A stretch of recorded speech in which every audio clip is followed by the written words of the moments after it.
Bonjour messieurs, dames. Bonjour. Salut Christopher. Bonjour chef. Ça va et vous? Ouais, super. On est absolument ravis de vous accueillir. Aujourd'hui, on va faire du baba, la pâte à baba. Alors, une pâte à baba, c'est simple. Hein. Après, on va finir avec un petit baba burger, simple évidemment. D'ailleurs, tiens, on a un petit peu de streusel, on en mettra tout à l'heure. Oui, tout à fait. On va mettre du streusel, c'est pas prévu, mais je vous montrerai sur ça un peu plus. On vous remettra la recette demain, s'il y a déjà 1000 fois sur internet. Mais on vous remettra la recette du streusel demain, je vais y penser à l'instant. Donc, on va faire une pâte à baba. Et après cette pâte à baba, on va faire le baba burger. Donc je vais bien vous expliquer comment on structure une pâte à baba, et comment on fait un réseau gluténique, et comment on fait pour avoir un baba qui a de la mâche, qui a du goût, et qui ait vraiment de la densité, et qu'on ait quelque chose en bouche qui soit long, et enfin vraiment quelque chose de top. Voilà. Bien sûr, le sirop, on l'a déjà fait. Quand je dis sirop, c'est le sirop d'imbibage. La recette, c'est sur internet, juste après le live. D'accord. Là, on va faire réduire un peu du sirop, vous verrez tout à l'heure pourquoi. Et là, on a le sirop dans lequel on voit, il y a plein de morceaux de vanille. Tout ce que vous voyez là, c'est des petits morceaux de vanille, de gousse et puis de chair un petit peu. C'est ça, tout à fait. Voilà, c'est de la chair de vanille. Et s'il est ambré, c'est le rhum qui Voilà. donne cette couleur un peu ambrée. Vous avez le rhum, vous pouvez chercher la bouteille de rhum. Oui, on va vous montrer le rhum qu'on a pris. C'est un rhum qu'on peut trouver partout. Donc on n'a pas pris un rhum de basse qualité. Hein. C'est un rhum qui vaut au supermarché, enfin dans les supermarchés environ 15 euros, 16 euros. Donc ça a un coût. On peut faire ça avec un rhum un peu moins cher évidemment. Il n'y a pas d'obligation. Simplement, voilà, j'ai voulu prendre un rhum à peu près correct et on peut faire ça avec des vieux rhums, avec ça, c'est encore autre chose. Voilà, on y va, on démarre la pâte à baba, c'est parti. Donc on met d'abord dans la cuve la levure. D'accord. On met, non, je ne vous donne pas les poids, hein, encore une fois, comme d'habitude. Tenez, regardez. Voilà le rhum que j'ai pris. Je ne fais pas de pub, hein, je n'en ai rien à foutre, mais c'est pour vous montrer. C'est un rhum agricole, qui vient de Martinique et qui est ambré. Vous voyez, c'est marqué, hein, Royal ambré. Et voilà, c'est un rhum.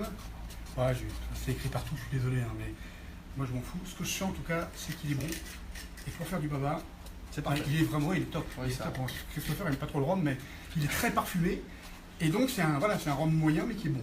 Voilà, donc ça, c'est ce qu'on a pris pour faire le kebab. Je vous laisse mettre là-bas. Donc on a mis la levure. Sur la levure, on met la farine. Ça, évidemment, pour certains d'entre vous, vous le savez déjà. Par contre, tout ce que je vais dire après, je ne suis pas sûr. Voilà. Donc par-dessus, bien sûr, on met la fleur de sel. Oui, vous avez une question? Est-ce qu'on peut imaginer faire cette recette en grand format? Alors, qu'est-ce que vous avez? Ah, le baba, bien sûr, évidemment. Ça, c'est de la pâte à baba, en fait. Le grand format, on appelle ça un savarin, un gros gâteau. Qu'on fasse un baba, vous dites un baba? Bouchon, voilà, c'est ça, qui est de la forme d'un bouchon, en fait. Là, je mets le sucre, j'ai mis le sel et je mets le sucre. On fait ce qu'on veut, la forme qu'on veut, c'est le temps de cuisson qui va différer, évidemment, qui va être différent, pardon. Là, on vous parlera tout à l'heure de ce temps de cuisson. Pour un gros savarin, évidemment, il faut le faire cuire au four à 160 pendant, pour qu'il colore bien, qu'il soit cuit au moins 40 minutes, je pense, 40-45, facile. Puis après, on le laisse sécher pendant 2 heures au four. Mais je vais vous expliquer. Là, regardez, Christopher vous a mis les babas. Et quand je les soupèse, évidemment, vous ne pouvez pas, mais je peux vous dire qu'il y a du poids. Il y a de la marque, il y a de la mâche. C'est vraiment. On va en couper en deux, mais Christopher va en imbiber un. Vous voulez, on va peut-être en couper en deux. Vous en imbibez qu'un seul, Christopher. Oui. Puis l'autre, vous coupez en deux. Et vous montrez aux gens la mâche à l'intérieur. Moi, je continue avec la pâte à baba. Voilà, regardez comme c'est dense. Merci. Tenez, regardez, montrez-leur. Regardez comme c'est dense et serré. Et c'est sec. Surtout, c'est sec. Hein, c'est important parce que, vous voyez, regardez, c'est hyper dense, Ce qui fait que quand on va l'imbiber, on vous expliquera tout à l'heure comment et pourquoi. Quand on va l'imbiber, il va complètement se réhydrater. Mais par contre, il gardera cette densité-là. Et en bouche, c'est topissime. Pour avoir ce résultat-là aussi dense, il faut une cuisson particulière. On en parlera tout à l'heure. On démarre la pâte à baba. C'est parti. Regardez bien. Si vous pouvez venir dedans. Donc on démarre en petite vitesse. Ça, on va considérer que c'est de l'eau. Le jaune d'œuf, c'est 51% d'eau. Et le blanc d'œuf, c'est pratiquement que de l'eau. Voilà. Bien sûr, il y a de l'albuine, il y a des protéines, pardon. Et les protéines, on en a besoin, vous allez comprendre pourquoi tout à l'heure. Donc, ce qui est important, c'est que comme dans la farine, ça c'est de la farine un peu de force, hein, type 45, dans laquelle on a pas mal de gluten. Donc, ce qui est important, c'est de nourrir le gluten, mais pas le nourrir trop vite. C'est-à-dire qu'on va mettre de l'eau, puisqu'on va considérer que ça c'est de l'eau, petit à petit. Pourquoi? Parce que ce que je veux, c'est que le gluten, qui, quand on met de l'eau dedans, devient un petit peu comme du chewing-gum élastique, vous voyez, c'est justement, il travaille beaucoup et qui prenne beaucoup d'élasticité. On va avoir une pâte qui va être très élastique, qui va avoir beaucoup de corps, qui va exploser au four. Tout ça va participer bien sûr à la structure, à la densité et à la mâche qu'on va avoir en bouche. C'est très important. Donc là, vous voyez, là, il cherche un peu l'eau et je vais lui en mettre vraiment petit à petit. Et cette opération-là, elle doit durer, oh, allez, 4-5 minutes. C'est la plus importante. Alors là, il y a Frédéric. Christopher, qui fait du bruit et il va vous expliquer pourquoi. Allez-y, Christopher. Là, je suis en train d'arroser le baba, je suis en train de l'imbiber, je suis en train de. Le sirop est en train d'entrer à l'intérieur, ça va le faire. Quand vous parlez plus Je suis fort. en train d'imbiber le baba, ce qui va permettre de le faire gonfler et en même temps d'avoir la texture. Il y aura l'humidité qui va rentrer dans le baba. Donc, je suis en train d'en faire incorporer le sirop pas trop chaud, il faut qu'il vraiment qu'il soit chaud mais pas trop, sinon ça va le faire exploser. Voilà, donc je suis en train de l'arroser comme si on arrosait une pièce de viande en cuisine. Voilà, je suis en train d'arroser. Température. La température, je suis à peu près à 45-50 degrés. Voilà. Après, vous pouvez imbiber très chaud si vous voulez. Ce qui est important de savoir, c'est qu'une fois qu'il va être bien imbibé, le baba, Christopher va les goûter. Je m'arrête 2 secondes. Regardez la pâte à l'intérieur si vous pouvez. Regardez comme elle devient dure. Et maintenant qu'elle commence à s'homogénéiser, elle a eu du mal, hein, beaucoup de mal. Maintenant qu'elle s'homogénéise, je vais finir par mettre pratiquement tous les œufs. Je monte un petit peu la vitesse. Et maintenant, je vais incorporer la suite. Donc vous allez voir que la pâte va se détendre, ce qui est normal. Elle va coller sur les bords. Et petit à petit, elle va se décoller des bords. Voilà. Là, je vais juste un peu plus vite pour incorporer les œufs. D'accord? Est-ce qu'on peut imaginer faire la pâte à baba sans robot? Oui, bien sûr, évidemment, on peut la faire à la main. Je vais vous montrer le mouvement, je vous le montrerai après. Voilà. Là, une fois que la pâte a pris beaucoup de corps, qu'elle est bien dense, qu'elle est bien élastique, on met tous les jaunes à la fin. Et maintenant, regardez, la pâte petit à petit va se détendre, très important. Et je vous montrerai le mouvement tout à l'heure.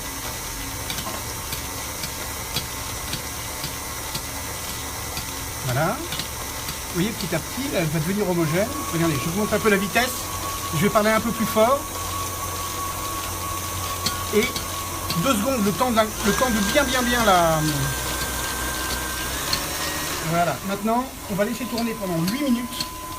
Le temps de faire le live. D'accord? Pendant 8 minutes pour avoir une pâte extrêmement élastique. Et surtout pour construire un réseau glucinique. Qu'est-ce que c'est qu'un réseau glucinique? C'est-à-dire un réseau continu. De façon à avoir une mie qui soit parfaitement dense et parfaitement homogène.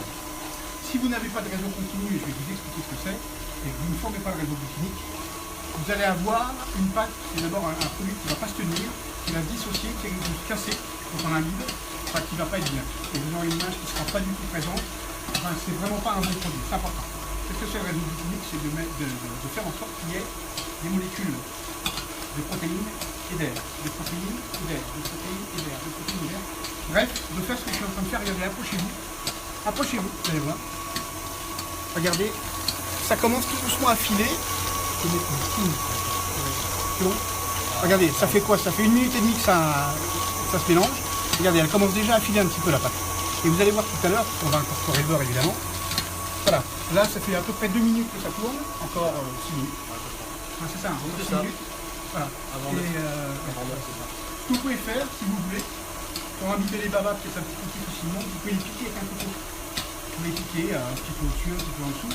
Voilà, pour que le sirop, vous les piquez un petit peu au-dessus et un petit peu en dessous, pour que le sirop rentre bien dans le baba. Comme ça, au moins vous êtes sûr que le baba sera bien imbibé. Alors on peut l'imbiber beaucoup plus chaud. Moi c'est comme ça que j'ai appris, on fait bouillir le sirop, on l'imbibe. Moi je fais pas comme ça, je l'imbibe, quand c'est pas trop chaud. Voilà, regardez, si vous voulez vous approcher, on va vous montrer que le baba est parfaitement imbibé. Regardez. Vous voyez? Voilà. Vous voyez comme il est dense, regardez. Par contre, et ça c'est très important, Séverine, c'est que une fois qu'ils vont être imbibés, on va les laisser cuire. Le sirop, on va le débarrasser dans ce bac là. On va attendre qu'il soit tiède. Et on va mettre les babas dedans. Et pendant 4-5 heures, si vous voulez, vous faites la veille, même, c'est encore mieux. Ou le matin pour le soir. On va les laisser s'imbiber en les retournant toutes les 2 heures, toutes les heures, ça dépend le temps que vous allez les laisser. Très longtemps. Et le baba, mais par contre, le sirop va être froid. Et ça va s'imbiber longtemps à froid. Ça va permettre au sirop de complètement rentrer dans la mie et de bien faire maturer tous les goûts ensemble, vanille, rhum, etc. Bien évidemment, tous les goûts torréfiés de la farine qui est cuite. Bref, vous allez avoir un goût qui va être vraiment prononcé, pas de rhum, hein, un goût de plaisir vraiment prononcé pour ceux qui aiment le baba au rhum, évidemment. Et regardez, c'est parfaitement imbibé, mais en même temps, il a de la tenue, quoi, vous voyez, ça part pas dans tous les sens. Je vérifie juste. Qu'est-ce qu'il y a, Jérémy? Je voudrais juste vérifier votre micro. Ça marche pas? Les gens entendent mal. Ah bon? Ça doit aller mieux. Ça doit venir de Belgique. Il y a un truc qui vient de Belgique, je sais pas d'où. Non, je plaisante, il y a un monsieur belge qui est là. Voilà, ça doit aller mieux maintenant. Pourquoi? Il était pas bon. En le mettant dans la poche, on a vu... Ah, c'est moi qui ai fait une bêtise, c'est de ma faute. Donc je vais parler un peu plus fort quand même. Donc vous voyez, on a un baba qui est parfaitement tenu. On laisse tiédir un petit peu le sirop. Et après, on le met dans le sirop. Là, il est un peu chaud pour l'instant. D'accord? Donc vous mettez vos babas dans le sirop, et qu'il est tiède. Et pendant 4, 5 heures, 6 heures, 8 heures, on les retourne de temps en temps, vous laissez les babas s'amuser. Vous avez compris pour le goût, la maturité, et le mélange de tous les parfums, c'est très important. Et donc quand on va le retirer, je vais vous montrer parce qu'on en a fait cuire et imbiber évidemment, depuis hier soir, quand on va les retirer de l'imbibage et quand on va les égoutter, on aura beaucoup de jus de sirop à l'intérieur du baba, mais pas à l'extérieur. Et on aura tout le sirop dans la bouche et pas dans l'assiette ou dans le petite présentation que vous allez faire, peu importe dans quoi vous allez la faire. Voilà, ça c'est les babas imbibés. Donc là, on les laisse au frigo. Je vais vous demander un peu de... Juste pour mettre le coup sur le... Voilà, donc là, si vous voulez vous approcher, ça fait 6 minutes et demie, presque 7 maintenant que ça... C'est en train de tourner. Vous voyez comme la pâte file, regardez, je vais accélérer le mouvement. Elle s'est petit à petit décollée des bords du batteur. Voilà, la température est froide, c'est important. Il ne faut pas que ça soit trop chaud, ça pourrait abîmer la levure. Vous voyez, regardez, comme ça file parfaitement bien. Il nous reste 1 minute. Voilà, 1 minute. Et dans 1 minute, on aura structuré le réseau glucidique. Absolument. Donc vous avez compris, le réseau glucidique, R, protéines, R, protéines, R, protéines. Voilà. Et vous avez compris que c'est très important pour la mâche, pour la tenue, la densité, pour le plaisir, en fait, peut-être pour la sensation. C'est moi qui parle le plus aujourd'hui. Y a-t-il une différence entre un imbibage qui durerait 4 heures et 8 heures? En fait, oui, plus vous allez le laisser mariner, plus votre baba va maturer. Ce sont les goûts qui vont maturer en fait. C'est comme quand on fait un mix de glace, on peut le laisser, enfin c'est bien de le laisser 24 heures, pas plus, maturer, au frigo bien évidemment, de façon à ce que tous les goûts se fondent. C'est comme quand on fait un gâteau pardon, avec un biscuit au chocolat par exemple, une sorte de ganache ou la crème que vous souhaitez mettre dedans. Voilà, avant de le décorer, vous le laissez au frigo pendant 12 heures, 16 heures, 24 heures. Après, si vous voulez le congeler, vous congelez, mais laissez vos gâteaux maturer. Ça dépend lesquels, si c'est que de la mousse, c'est pas la peine. Mais si c'est un vrai gâteau avec de la crème, il faut le laisser maturer. C'est important que tous les bouts se fondent et se confondent et vous ayez une structure parfaite. Regardez, ça fait 8 minutes. Regardez, c'est vrai. Donc là, je vous mets juste un peu de farine pour l'aider à se décoller. Et regardez bien. Regardez. Voilà, maintenant on va incorporer le beurre. Si le pétrissage dure plus de 8 minutes, est-ce que c'est grave et quelle incidence ça peut avoir? Alors, d'abord, 8 minutes c'est le maximum pour une petite quantité comme ça. 7-8 minutes. Si vous le laissez trop longtemps, ça va finir, et puis par la chaleur aussi, par détruire la levure. Et donc vous allez avoir des effets inverses. C'est-à-dire tout ce que doit vous apporter ce pétrissage, ce réseau glucinique, ça ne va pas vous l'apporter. Alors là, il fait un peu chaud, même si à la clim. Le beurre, vous voyez, il est un petit peu mou. Il est un tout petit peu trop mou. Il faut qu'il soit mou, mais qui tienne un peu. Là, je vais un petit peu être présomptueux par rapport à la température. Pourtant, on a de la clim. Mais c'est pas grave, hein, ça n'a pas une grosse incidence. Alors, juste vous dire quand même, c'est important, que là, je suis en train de mettre de la matière grasse. Il y en avait déjà avec la lécithine, qui est dans la matière grasse des jaunes, évidemment. Il y a beaucoup d'eau, je vous l'ai dit au début. Il y a beaucoup de matière grasse, c'est pas mal en tout cas. Même si c'est une pâte un peu plus pauvre que la pâte à brioche. Mais il y a quand même beaucoup d'eau et beaucoup de matière grasse. Je foisonne, c'est-à-dire que j'incorpore de l'air. Donc là, on est en train de faire une émulsion. Ça, c'est une émulsion. Et en plus, une émulsion stable, puisqu'il y a beaucoup de protéines. Et les protéines servent à stabiliser notamment le foisonnement quand on fait une émulsion. Là, on est en train de faire une émulsion. Comme quand on fait une vinaigrette, c'est une émulsion instable. Comme quand on fait des sauces. Enfin bref, c'est une émulsion. Et si vous regardez bien, vous allez voir quand j'aurai mis tout le beurre, je le mets en 2 ou 3 fois. Il ne faut pas le mettre en une fois. Hein. Ça ne va pas avoir le temps de bien s'incorporer. Et ça risque aussi de mal s'incorporer. Voilà. Calmement, gentiment, on incorpore en 2 ou 3 fois, c'est très bien. Voilà. Regardez, le beurre est quasiment incorporé. Enfin, c'est moi qui travaille, mais après c'est Christopher qui va bosser. Hein. On va les pocher. Et après on va monter le baba burger. Voilà, regardez. Il y a juste une chose que je vais faire une fois. Elle est top la pâte. Elle est top, on se demande qu'est-ce qu'il a fait. Et non, je ne le dirai pas, mais vous voyez, je corne bien au fond. Voilà, de façon à ce que, vous voyez, tout n'est peut-être pas complètement bien incorporé. Donc il faut corner une dernière fois. On va lui en mettre un petit coup dans les dents pendant, je sais pas, 20 secondes, 30 secondes. Et puis après, on la met sur le plan de travail. Et je vais vous montrer la pâte, puis on va bien sûr, on va la mettre. En fait, on va la mettre sur le plan de travail. Non, on va même pas la mettre. Ah bah si, il faut que je vous montre le mouvement. Ah oui, oui, c'est vrai. On m'a demandé le mouvement. Donc là, je vais le faire, mais rapidement. Hein. Parce qu'après, on va la mettre dans la poche, évidemment. Voilà, regardez. La pâte à baba, d'accord? Voilà, elle est parfaitement décollée. Et regardez comme elle file. Voyez, regardez. Elle file complètement et elle a un corps incroyable. Elle est très élastique. Vous voyez, ça se voit là. Elle revient toute seule. Regardez. On a une pâte extrêmement bien réussie. Putain, ça sort du cœur. Hein. On se demande vraiment qui l'a fait cette pâte.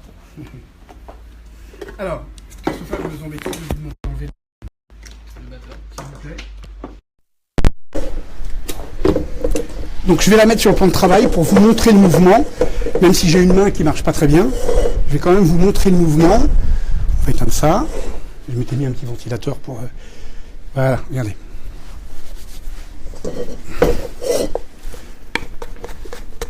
Si on la faisait à la main, hein, là évidemment, c'est sûr que ça va beaucoup... Enfin, c'est plus facile au robot, bien évidemment, vous vous en doutez. Donc le mouvement, c'est celui-là. Donc on a une pâte souple, attention, hein, la pâte à baba, ça doit être une pâte souple. D'accord? C'est quoi? La fête de la musique. musique. La fête de la musique. On est combien? Le 21 aujourd'hui? Oui, tout à fait. Ah, c'est ce soir alors. Bah oui, c'est... Ah mais oui. Donc le mouvement, là je mets un petit peu de farine pour vous montrer. Hein, il n'y a pas besoin de rajouter de la farine normalement, mais là je vais vous montrer le mouvement. Donc je mets de la farine, sinon je ne pourrais pas évidemment. Je m'en mets sur les mains. Et là, regardez. C'est ce mouvement-là, mais je suis obligé de rajouter un peu de farine. C'est ce mouvement-là. Voilà. Et j'ai une main qui fonctionne pas bien, donc moi j'y arrive pas bien, mais on doit le prendre à deux mains, comme ça, regardez. Comme ça, et la tourner comme ça. Voilà. On ramène, on rabat, et on la tourne. On ramène, on rabat. D'accord? Hop. Et on la tourne, comme ça. D'accord? On la tape. Assez fortement sur le marbre. D'accord? Encore une fois, moi j'ai une main qui marche pas bien, mais il faut vraiment pas hésiter. Il faut bien la taper, la pâte. D'accord? Allez, maintenant qu'on a une belle pâte à baba qui est parfaitement élastique, regardez, elle est top. Regardez, totalement élastique. Vous voyez, c'est très fin, hein? Elle se déchire pas. Donc elle est parfaitement, le réseau est parfaitement structuré. Là, on la met dans la poche, tout de suite. Vous avez mis une douille, Christopher, ou pas? Non, sans douille. Pas de douille. Direct. Comme un chef. Et là, vous avez le ciseau, Christopher? Il est par là, non? À côté. Là. J'ai les yeux dans les baskets, là. Bon, moi, évidemment, j'en ai partout. Là, je vais vous montrer comment on fait. Maintenant, j'en ai partout. Qu'est-ce qu'il faut donner de soi, quand même. La générosité, ça. Ben oui, je sais bien. Non, aucun problème. Voilà, là, nous, on les pèse à 40 grammes pour des moules de cette taille-là. On va vous dire la taille du moule. Voilà, là, vous le voyez. Je ne sais pas si on le voit derrière. Non, on le voit pas. Hein. Là, on est à 34. Allez, on va en mettre un petit coup. Entre 35 et 40, vous êtes bien. Là, on est à 40. Voilà, parfait. Voilà, donc je vais laisser Christopher faire, évidemment. Regardez, par contre, il n'y en a pas énormément. Hein. Vous faites juste ça, c'est pas la peine. La pâte à baba, elle va s'étaler toute seule. Il y a assez de beurre et de matière grasse et d'eau pour qu'elle s'étale sans problème.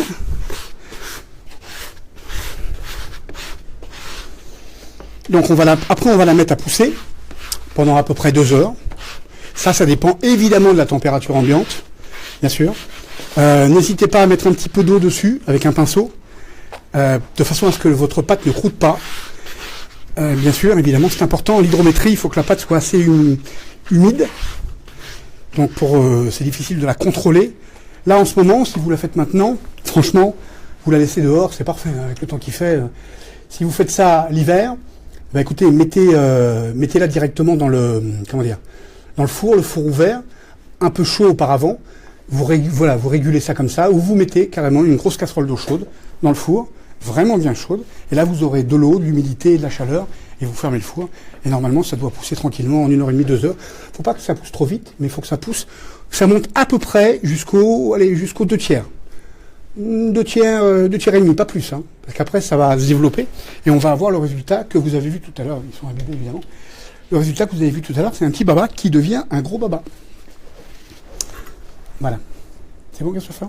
Super. Bon, bah voilà. Juste montrer les cercles avec sur la plaque. Regardez.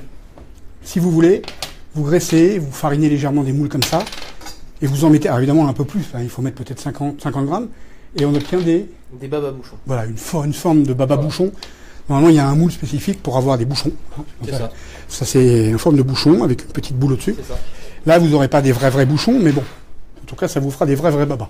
Ça, c'est sûr. Voilà, on n'est pas obligé d'avoir des moules souples. Voilà. Est-ce que la pâte à baba ressemble un peu à la pâte à brioche? Alors, oui et non. Oui, je peux vous demander de me mettre un bon coup là, on va finir le baba. Et puis de me ramener une lavette avec laquelle je vais pouvoir me nettoyer les mains, s'il vous plaît, Christophe. Je ne peux pas bouger à cause de mon micro.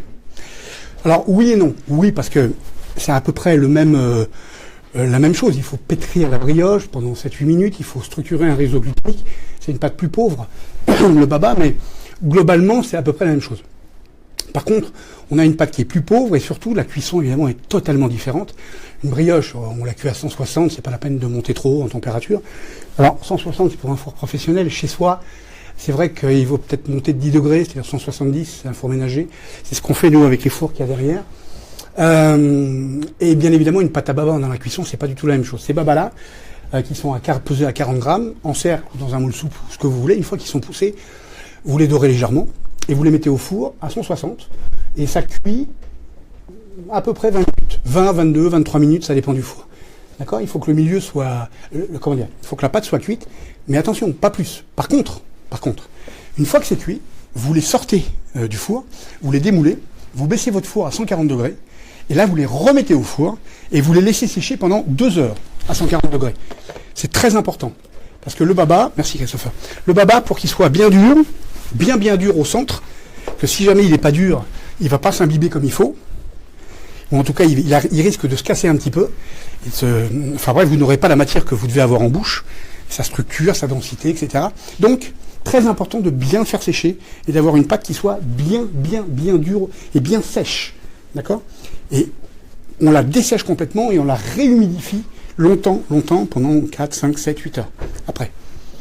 Et là, vous aurez un baba d'enfer. Alors, bien sûr, j'ai pas Christopher, nous on a déjà imbibé des babas hier, vous voyez, et vous voyez bien que le jus, il est dans le baba, vous voyez, il est juste un petit peu en dessous, il est dans le baba, il n'est pas sur l'assiette. Donc, merci Christopher, donc on va en faire un, parce que, on va peut-être en faire 2, parce que c'est vrai. Ah, aussi du streusel, je veux du streusel si vous avez. Magnifique.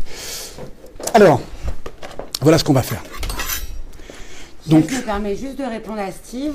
Pour le gant, la Charlotte, la barbe, etc. À quoi on n'est pas dans un laboratoire de production, on est en atelier et c'est un moment de partage. Pourquoi? Parce que Steve me fait remarquer qu'il n'y a pas de Charlotte, pas de gants. Oui, bien sûr. Bah, écoutez, vous allez lui dire qu'il a qu'à se mettre une Charlotte et des gants et puis ça lui fera plaisir. Nous, ici, on est dans un laboratoire c'est pas un laboratoire de production et on est chez soi, on est comme à la maison. C'est un atelier, c'est pas un laboratoire de production, donc j'ai aucune raison de mettre une Charlotte et des gants. Et si ça plaît pas à Steve, si ça plaît pas à Steve, il a qu'à regarder autre chose. Voilà.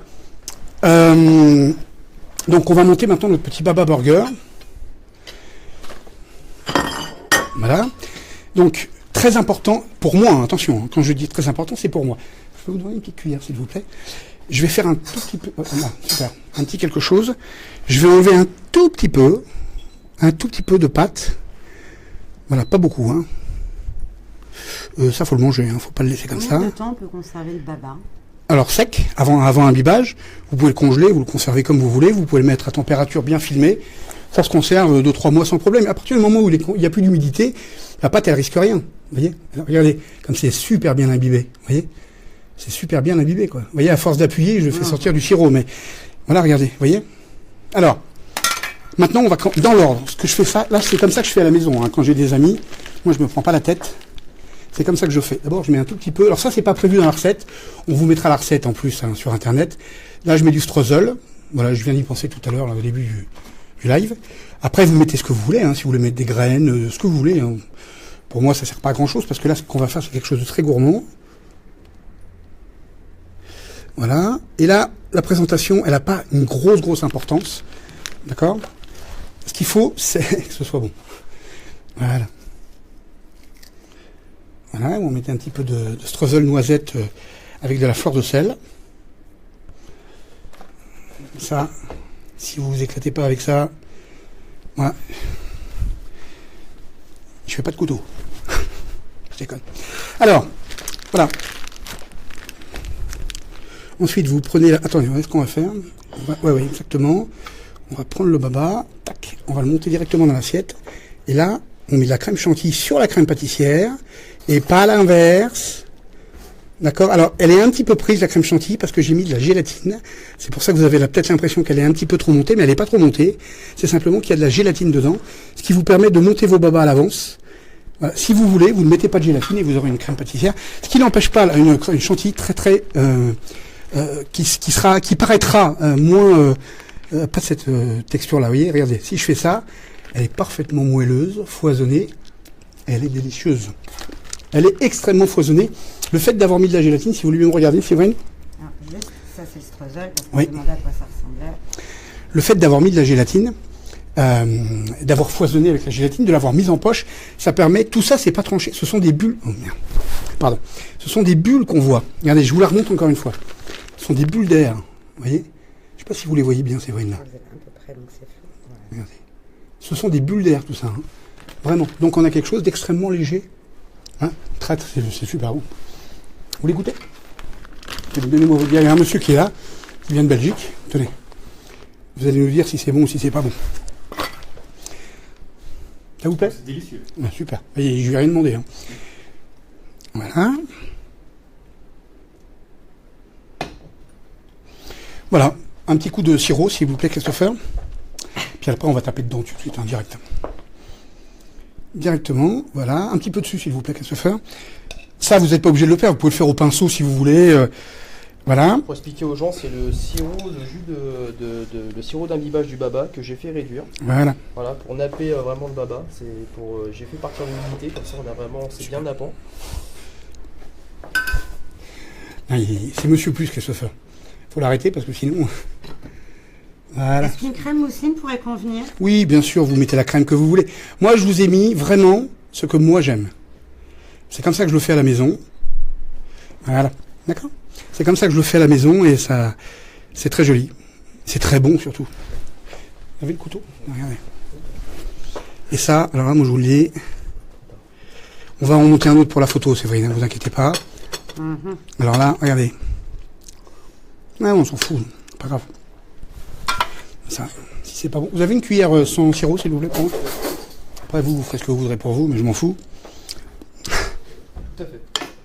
Ça, si c'est pas bon. Voilà. C'est grave addictif, hein. Oh, c'est bon. Goûtez, vous allez voir. Oh, merde. Vous aimez pas le rhum, vous? Ouais, moi l'alcool ça fait deux. Bah, barrez-vous, c'est moi qui vais le manger. Ah, tout à fait. Ah, c'est super bon. C'est excellent. Mais... Mauvaise foi, là. Vous aimez ça? Vous aimez ça? Non, c'est très bon, mais moi qui n'ai pas de la fan du rhum. Vous aimez pas le rhum. En fait, il dit très bon pour faire plaisir, mais vous aimez pas. Si, c'est bon, mais j'aime pas le rhum. Ah, moi j'adore. Bon, l'alcool en général. Et vous avez vu, j'ai mis la crème chantilly sur la crème pâtissière. Pas le contraire, hein, c'est important. Hein. C'est bon, mais à mourir. Moi je vous le dis, faites comme ça. Streusel ou pas, on s'en tape. Mettez la crème pâtissière, la crème chantilly, et vous mettez ça dans la bouche. Après, la quantité de sucre et de rhum, c'est vous qui voyez. Pour moi, c'est parfait. Ma femme, elle adore. C'est une dédicace spéciale pour ma femme, c'est son gâteau préféré. Elle prend toujours du baba. Elle m'engueule parce que je n'en fais pas assez, mais pourtant j'en ramène des fois. Hein, mais bon. Elle adore ça. Et donc, voilà, le rhum, vous faites comme vous voulez. Vous prenez le rhum que vous aimez. Vous faites ce que vous voulez, la quantité que vous voulez. Ce qui est important, c'est la seule chose qui compte, c'est de vous éclater et faire comme vous aimez. Pas comme moi j'aime. Donc prenez la recette, éclatez-la, faites-la comme vous la ressentez, et ça sera la meilleure du monde. Bon, moi je m'efface avec ça. Vous n'aimez pas ça de toute façon. Non, C'est bon, bon. Moi je me casse. On va vous faire un gros bisou. Enfin, moi, je vous fais un gros bisou, Moi pour aussi. faire ils s'en tapent. C'est bon, hein, Ah oui, c'est... Il n'aime pas le baba. Allez, bonne semaine, éclatez-vous. À la semaine prochaine. Ciao, bye. Au revoir.